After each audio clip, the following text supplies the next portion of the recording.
Okay, good afternoon guys. Sobrang init ng panahon. Sarap kumain ng buko. Buko lamaw. Okay. Ayan. Kasi sa bukid guys, ganito yung salad namin doon. Yan. Yung buko, kinukuskus, tapos lalagyan ng mga gatas. Yan. Para tumamis. Na-miss ko tuloy kumain ng buko guys. Kinain namin to noong nandito po yung asawa ko nung nakakauwi pa kaming bukid. Ngayon kasi hindi na. Tsaka may mga buko dito. May mga puno ng niyog, hindi naman sa amin. Kaya hanggang ano na lang ako, hanggang tingin na lang sa video dati. And nag-crave tuloy ako ng buko lamaw.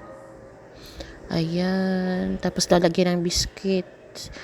Okay din naman siya pag hindi lalagyan, pero nasanay na lang din kami doon sa bukid na nilalagyan kasi para dagdag din. May ano na, may buko, may ano pa, may tinapay. Hindi siya tinapay, may biscuits.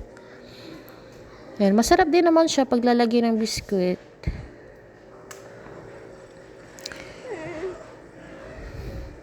Ayan, sarap-sarap niyan. Okay. Perfect sana yan ngayon na sobrang init ng panahon. Ayan, sarap-sarap niyan. Sana makakain ulit ako ng lamaw. Ayan, kumakain na yung mga anak ko. Pinakita ko sa kanila guys. Namimiss din nila ito. Kasi dito wala na eh. Kasi yung isang puno namin dito sa tabi ng bahay na tumba nung Odette. Kaya natakot na rin ako may mga tanim kami doon sa likod, yung mga dwarf na niyog, kaso maliliit pa, hindi pa namumunga. O yan, ang sarap ng kain ng mga anak ko dyan.